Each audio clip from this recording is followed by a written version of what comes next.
Thanks for checking out SYMFONI on YouTube. Please be sure to subscribe and like our videos for updates.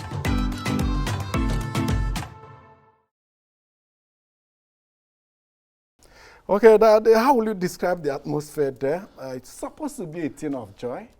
And, at the end of the exercise, well, as you can see yourself, Anambra was turned into mourning. The mood there was quite gloomy. It was a surprise announcement, and it was written all over the places. No excitement, people were surprised. How come, how managed? That was just the mood. So it was a mood of disappointment and surprise. Yeah. But the one fact on ground is that a declaration has been made. Oh yes, yeah. The declaration has been made, as you can see it. In that footage we showed, we saw as you try to raise some issues, you're not quite comfortable with the processes that led to the conclusion. Can you share some of them with us here? Quite again? Oh yes. It is still a big question that is yearning for answers. At the end of accreditation, even before the cameras were allowed in, the chairman had announced that 179 people have been accredited. And that was supposed to be the last and official number of accreditation. And I recall asking him then, was that all? What about the rest of the people in the list? He said that was the end of accreditation and nobody else was at the gate. I moved out of the gate. Indeed, there was nobody there waiting to be accredited. That's the first gate. We had expected the people who were accredited at the first gate to have moved into the hall and start voting. That never happened until about 5 hours. Nobody knew why they were waiting. Not until they started coming in, we were already seated as aspirants, and accreditation was finished. And all of a sudden, the chairman said he wanted to take a head count. He counted and announced that there were 218 accredited. And then I asked a question. Why did we move from 179 to 218? You don't accredit twice. I don't know if you saw the answer in the clip. Obviously, it wasn't quite convincing. He had no answer to that. Because he had earlier sworn to us that the day before the party in Abuja, he picked the delegate list as provided by the party, signed off on it, closed the line. Did he indicate the number? Right. He told us it was 230 people.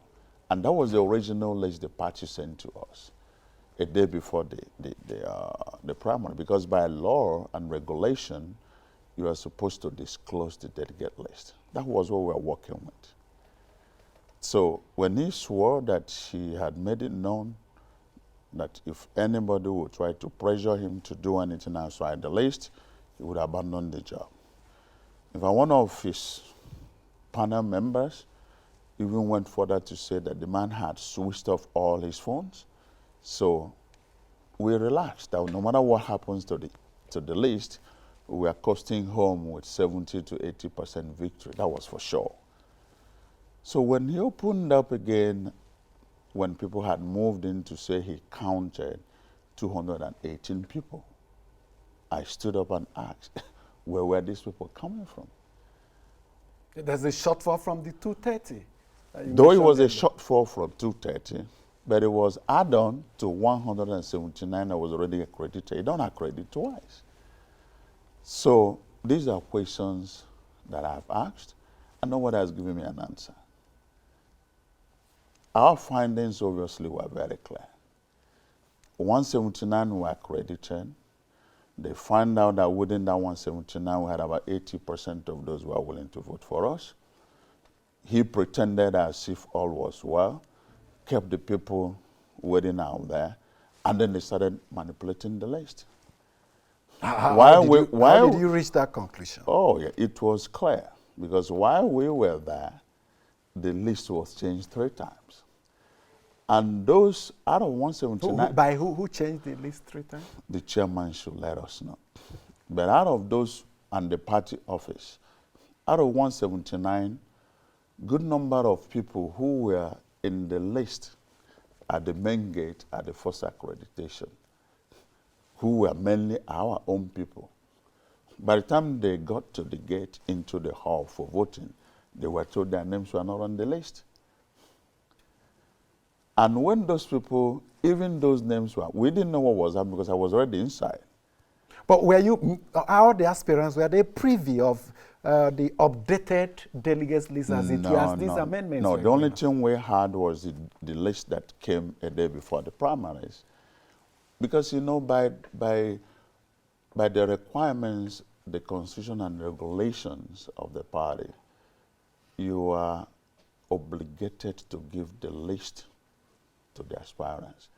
It's based on the content of the list, they will start canvassing for vote. So the only list we had was the 230 list, the so-called superdelegate, and you had gone into the hall. You don't even receive anything. You don't know about any other thing. So the strange thing was that how come those people, their names were in the first gate, could not enter the voting hall because they said suddenly their names were missing. And obviously, all of them were our own supporters. So that made it very, very strange. And then the worst was that when the people had come, sat in the hall, I think they also find out no matter what they do, those who were seated in the hall would have voted for us. All of a sudden, the chairman said there were about 17 people who were still outside who hadn't come in. After counting, he moved them in. So at that point, you know, we were banking on the fact that it was still those names on the list. Only to turn out that, to find out later that about 3 times names were changed. And you had people brought in who were not even members of our party. You have a typical case of a very prominent member of PDP, Dr. Biobolu, who has no reason to be in the list because he was never a party ESCO. But they found out that he had to vote as somebody from Inewi, not, when he's actually from Onitsha, not. You know, so we saw those infringements, and we felt that that was really very ridiculous. You know, this is contentious because the margin of victory is quite minimal. You made 58, the winner, Valentine Ozigbo, made 62. That's just a difference of 4. Yes, so the numbers will matter in this instance. Yeah, numbers really matter. And obviously, in an election, one vote is important.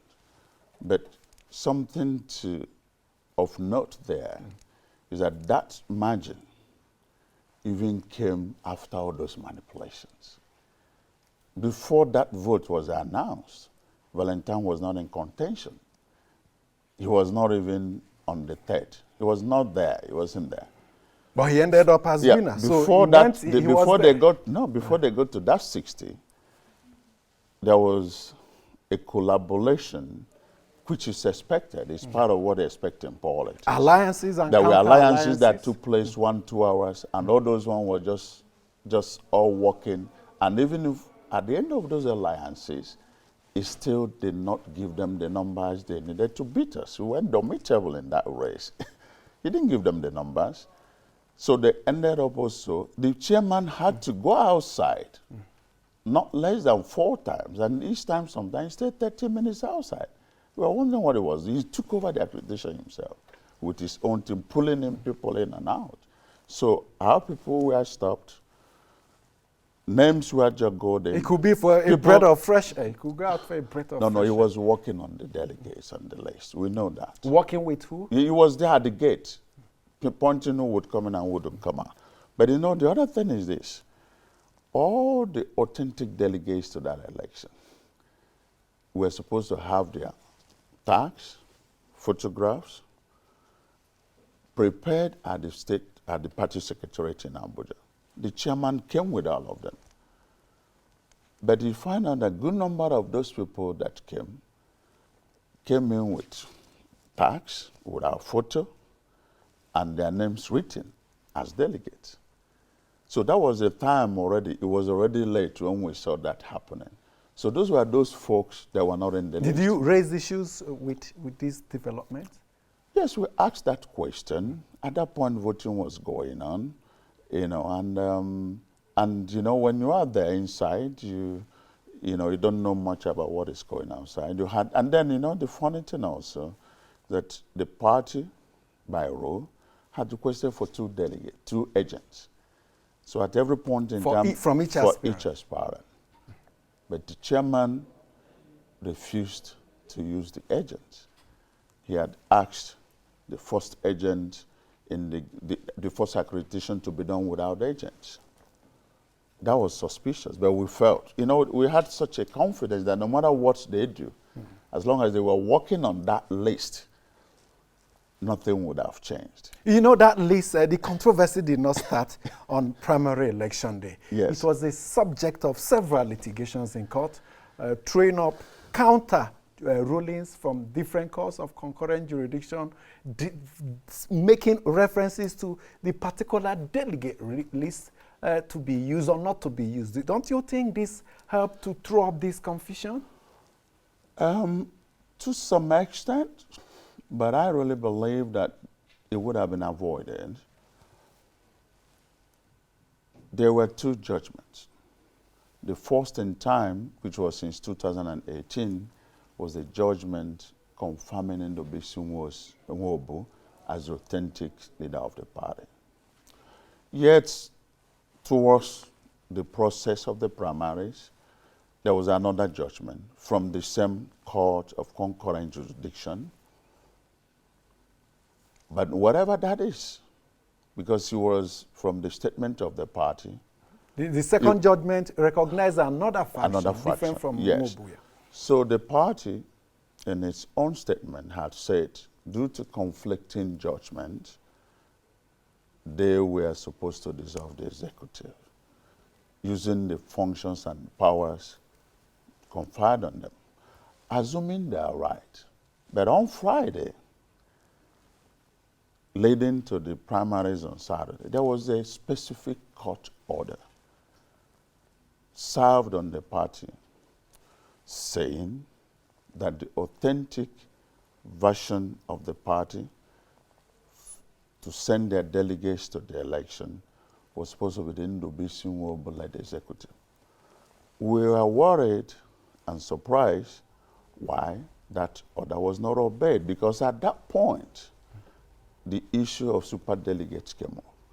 We were already concerned and doubting the ultimate outcome of that process, because we don't have it in the constitution of the party or the guidelines, a provision where if anything fails, superdelegates elect. Superdelegates are supposed to be authentic delegates that would have formed part of the statutory delegates.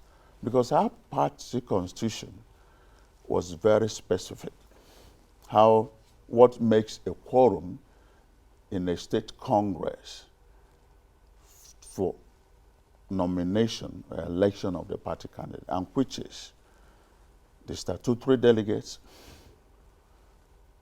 elected, which is from the ward, chairman, deputy ward chairman, secretary, woman leader, and youth leader of each ward.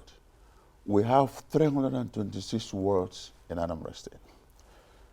Other people are the entire local government ESCO, which is 18 in each. We have 21 local government areas. Others are the entire state ESCO, which is over 30 in number.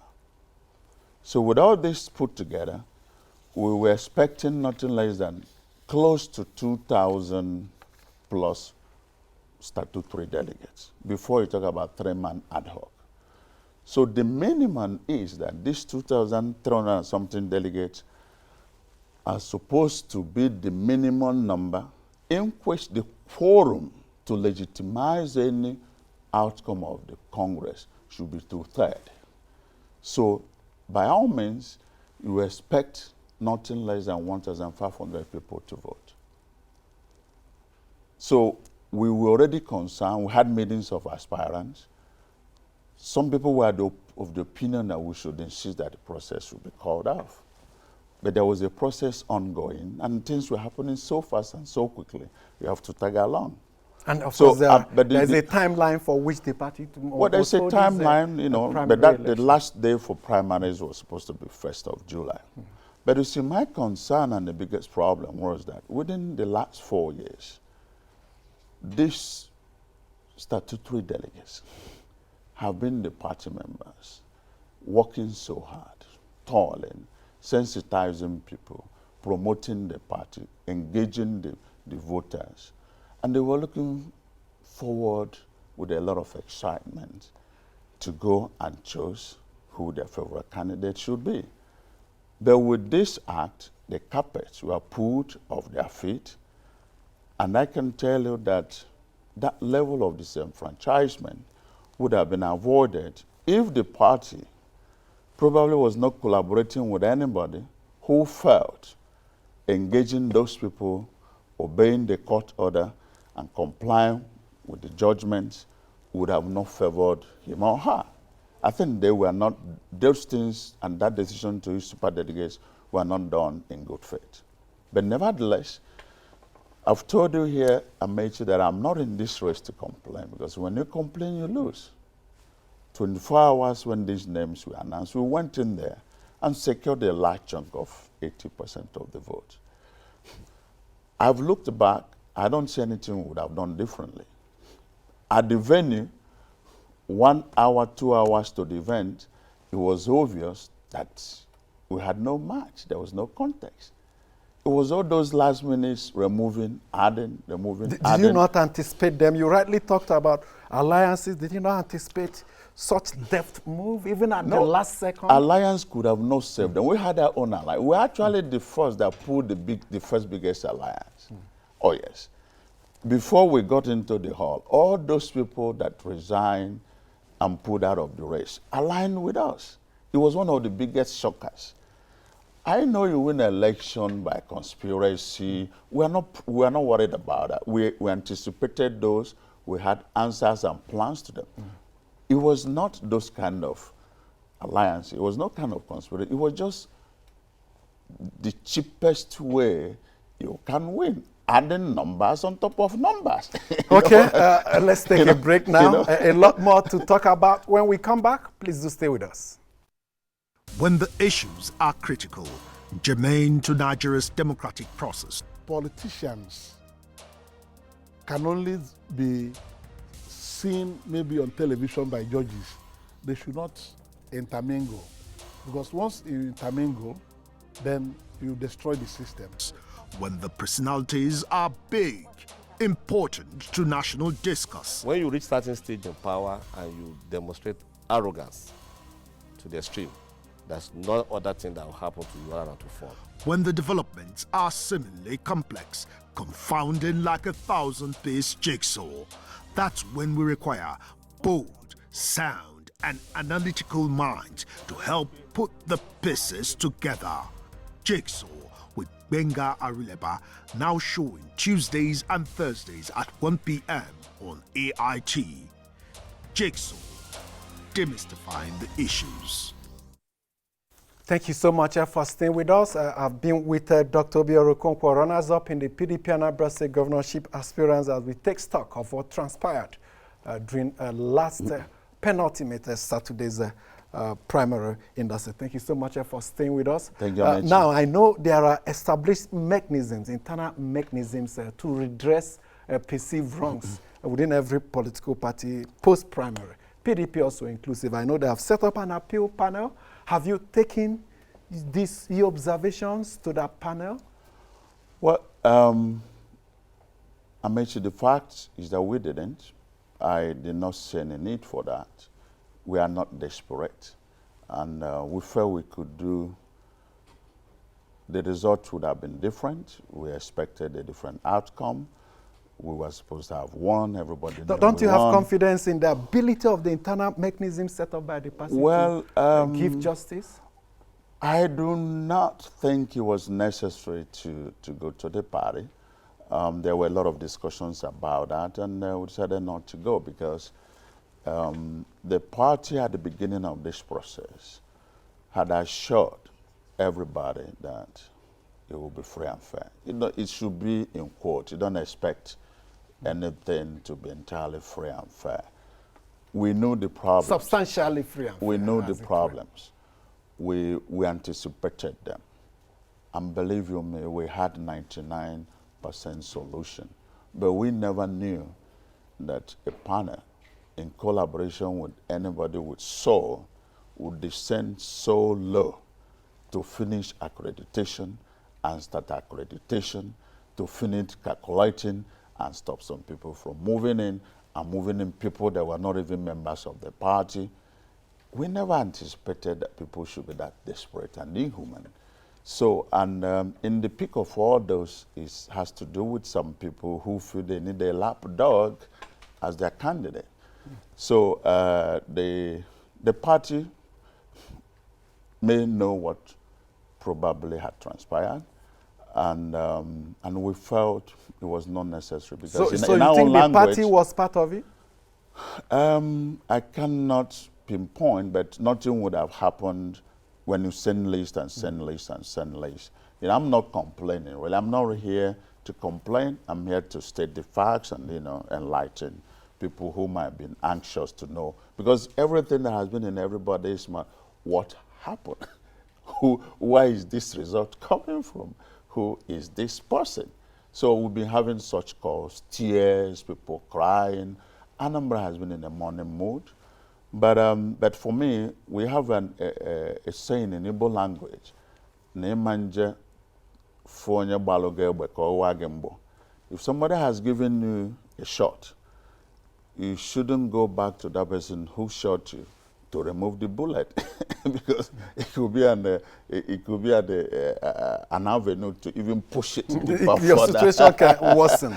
Now, have there been a reconciliation attempt, reconciliatory moves? Because I see one thing that is paramount going into this November 6th election in Anambra is that something that will confer an advantage, big advantage of any party is the one that quickly puts his house in order ahead of that election. Oh yes, oh yes. I mean, it is expected that is traditionally, at the end of exercise like this, there will be efforts to reach out to people. But you know, the thing remains that the agreement and the deal we had, substantially free and fair. And then whoever loses will warmly and gladly embrace the winner. And we move on. We have only one PDP in Anambra State, and we want to win. So there have been such moves, such discussions have been going on. But you see, they have come to me, they have proposed some offers, but I'm saying it's not about me. I don't want anything. What form of offers? I mean, it is there. I mean, nominate deputy governor, divide government into 2 commissioners. But I'm saying I am not in this race for what I will share and what I will get. It is for other people and for what I will give. Forget about me. Ordinarily, if I have to take a personal decision, it would have been, as I've always said, this is God's will. But you know, I didn't know, Amechi, that within this period we've been in and out of this process, we had created a movement. So our team, our campaign organization had become a movement. It has grown beyond me. It's not about me anymore. But you are the head. You still provide leadership. I am privileged to be the rallying point. But the danger is that seeing yourself in such a position requires also a lot of consultation before decisions and actions are taken. So we are consulting. And at the end of the day, it's not going to be a personal decision. It should be a collective decision. And I can assure you that whatever our movement now decides, I will abide with it. But I don't have overriding decision. But you have influential. Yes, I will. I decision will to always influence by putting things on the table, because the biggest thing the biggest problem and mistake one should make is just to ignore other people's opinion. Now, part of what you're considering, is it? Because I heard some other aspirants also weighing up this very particular option. The period of substitution for candidates still open. Is that an option for you to go for the Anambra governorship election under the platform of a different political party? Well, like I said, it's not about me. It is what we have to decide collectively. For me, if I have to decide, I have very, very, very profitable ventures which, by the special grace of God, unworthy I am, has made available to me. The things I have to be engaged in can keep me busy for the rest of my life. So I am not desperate. I can go back to my profitable business, you know, and lose nothing. I will lose nothing. And that is why I really think that I've always said in this business, in this program, politics must not be for those who do not have a second address. That's where desperation comes. It takes away the desperation. Yeah, so for me, I'm okay. I've been busy immediately after that. But again, you have created hopes. I never know, Amechi, that these our outings here had created a whole lot of followership. I see people calling me from all over the places, crying. People were admitted in the hospitals. Some young guy called me, weeping. I said, what's the problem? He said, look, you don't know me. I haven't met you, but please talk to my wife. She has been crying for the last 2 days. I said, why is she crying? Because the results they felt were robbed. They were already hoping that if somebody like me becomes the governor of Anambra, they will have to relocate to Anambra. So those excitement and sentiments, they're quite touching, really. And, but again, I've always said, only God makes the king. I am not in this race to go against the will of God. I still believe that from the beginning, I prayed and said, God, let thy will be done. So right now, we're praying for directions.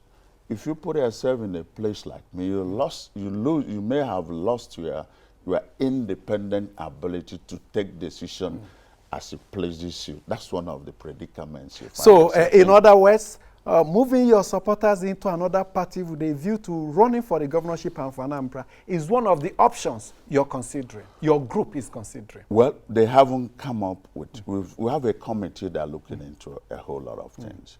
And I think within this Has that issue come up? Well, they have not reported back to me. Do you think it should come up? Well, they had open terms of reference. Everything was supposed to be on the table. Nothing was ruled out. But one thing I assured them is that at the end of the day, we must take decision that is to the best interest of our movement, to the best interest of our party, and to the best interest of our state. I know all your political life you've been with the PDP. Yes. You have not decamped. No. You have not defected. Yes. And when they come up with a possible scenario that the interests, I'm not saying you, when I say you, your political movement, your interests will be better served in another party. It will put you in a difficult situation because you may want to lose what you have done with the PDP over decades. Well, I think that for me, realistically speaking today, what PDP has been in the last 4 years in Anambra State has been our group. Because we got into it from 2017, started rebuilding it, creating structures, and that's why it looks like it's a very, very, very lucrative platform to run an election with. And we had thought that the party would have seen that, would have appreciated it, but we find out that are just a group of people who don't want the party for any other thing except to run for election. You know, and so there's so much pain and anger amongst the PDP, real PDP grassroots men and women who are supposed to be those delegates. Yesterday, there are groups who are going around to meet them, including the candidate of the party. It's not palatable. They are very angry. They are demanding that they should go to the super delegates to take them to the election. A lot of work has to be in that direction to appease them and get them really come to the facts that, you know, people could be such inhuman to their fellow human beings. There was no reason to yank off all those people. So I sympathize with them. They were very, very active with the party processes, you know, and that is really one of the problems we've had in the party. People don't build the party structure. People rely on their own individual and personal structure to take the party ticket and then move to the campaign with their personal campaign organization. And when that happens, then the party grassroots revolts. We try to avoid that. But here we are in the middle of in the thick of that problem. You couldn't circumvent. And is there with other parties? We saw what happened in APC. We saw what happened in ABGA, multiple candidates, court cases, allegations of elections not holding, in PDP, factional candidates, and all that. It's going to be interesting come November 6th for the people of Anambra State. Well, you know, Amechi, in one of these programs we had discussed that there are different phases to politics, nomination, and being a candidate. You know, the primary itself is a process. It's not an event.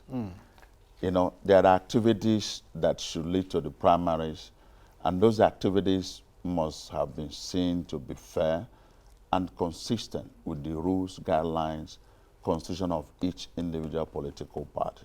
We had also agreed in one of our programs that it doesn't end with the primaries. It goes further to the judiciary. So it looks like the judiciary today has become the final arbiter of pre- and post-election issues. So it is not... We have not got into post-election. It is not ruled out. Pre-election cases No, already. there is no case. And there could be more. There is no case that starts now that might not have its life extended to post-election. So I think that you are right. There are issues in different political parties, and more issues are coming up, and that obviously has to do with faulty selection process, which we have been hammering, that our selection process has to be transparent to open up the floor for credible people who are popular, wanted for their party to emerge. I look beyond who has the ticket and who wins the election. It's possible that by stroke of luck, one person knocks each other in the court, another person knocks each other in the court, and then somebody emerges. Is that person prepared for leadership, or is he or she a child of circumstance? We should not only be thinking about who gets the ticket, who wins the election, but who delivers on the expectations of the people and the masses. Until we follow this thing to that logical end, we will remain where we are in this country. Because you look at it, we are clamoring for better governance. But there is no vacant seat for governor, no vacant seat for minister, no vacant seat for legislator in National Assembly. Every position in office is occupied. But the only thing that can make the difference is the quality of the leaders. And until quality people are to see the process to be transparent, they cannot even participate. You know, it is even a risk for some people to come in and juggle their time and put in their resources in the process. I can tell you there are still so many people who are prepared, equipped, and have the ambition and the vision to be part of a political process, but they just can't bear this kind of inconsistency in the selection process. We should all rise to say no to this. it's not just about who wins and who gains. In the first place, we came into this process not to fight from outside, but to fight from inside. Do you understand what I'm saying? But good enough that no matter what we are done, we've been able to prove a point that we are forced to be reckoned with, and that you can't mess with us. So whoever has done this and whoever has initiated this, it's clear to them they've messed up with the wrong guy. But there are some of your fellow aspirants that have appear to have left everything behind, congratulated the winner, and are ready to work and have pledged to work with him. Uche Kwunife, Chris Azubogo, Ife, many of them have said, we are queuing behind our candidate. No.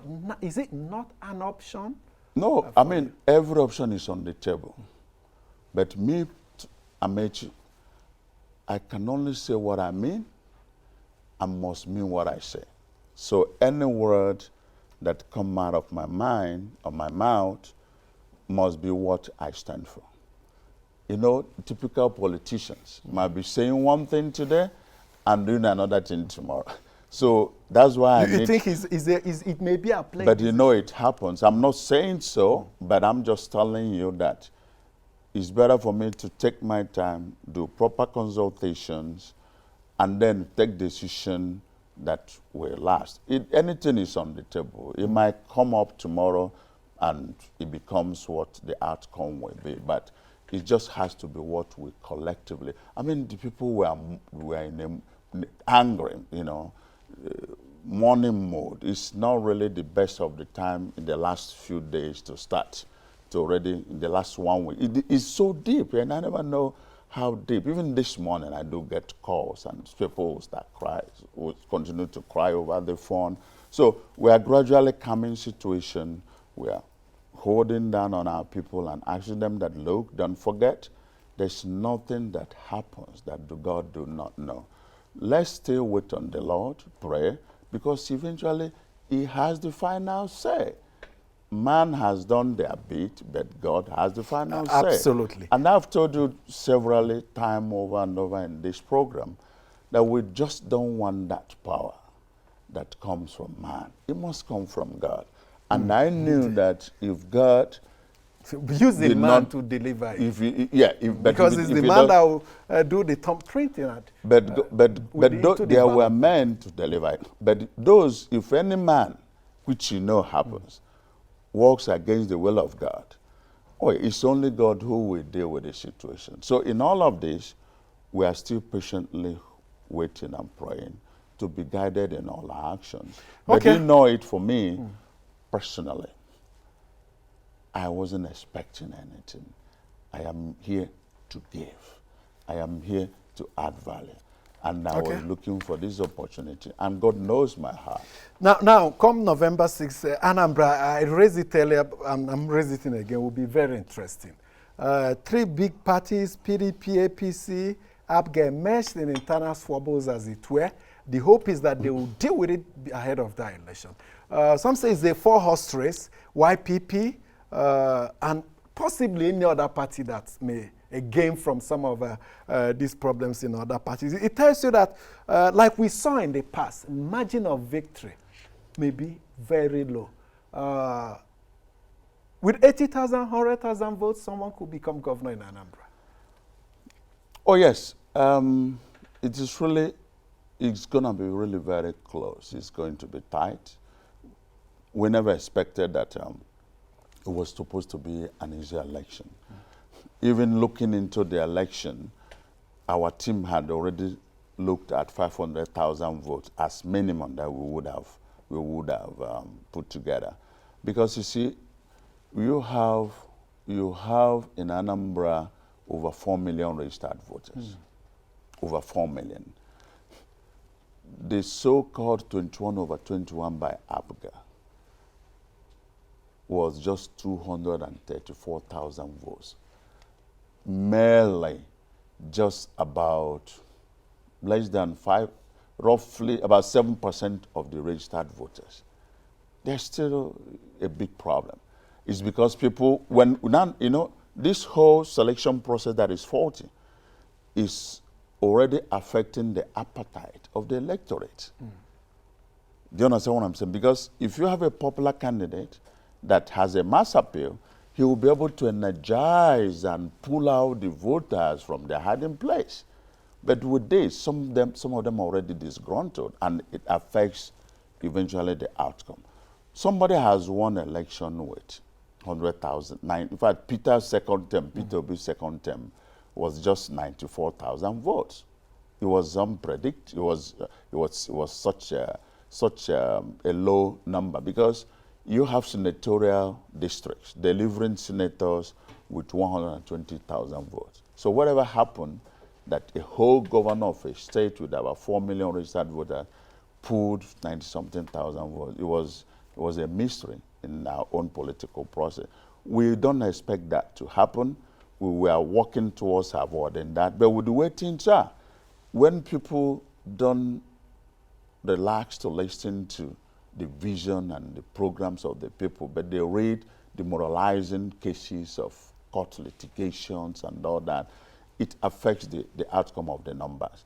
So it's going to be tight eventually, but have it in mind, Amechi, that political structures are human beings. They are not concrete. They're organic. They're organic. So we still expect to dynamic. see a whole lot of dynamic movements, and time will tell. But it might be clearer to the end of July.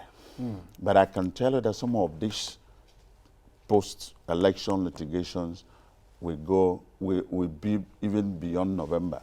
Some would say typical of Anambra State. And so many states, as it has turned to. Don't forget that in some states, their pre-election matter lasted even beyond the election, for which reason some governors who had already been sworn in were taken out of office. It's not only in Anambra. It is just that internal processes for selection of candidates is being flawed in some of the political parties. And until that is corrected, we will still have this kind of issues. It's not good for anybody. Well, we have months ahead of the election, days or perhaps weeks for parties to put their house in order till the submission of names and the limit beyond replacements of candidates is concluded. Things will shape up, and perhaps your group will also take a decision. Yeah, it is my hope too. But I think for me, the uppermost in our mind is what's best for the people, what's best for Anambra. That's what we'll always live to support. It's the people ultimately and not the party. People are the party. Without the people, there's no party. You do understand what I'm saying? Without the people, there's no party. And at the end of the day, it is the individual, eventually, from what I see, that will go for this election. Though there is no independent candidacy, parties, voters will look at who is that individual. Maybe not about party.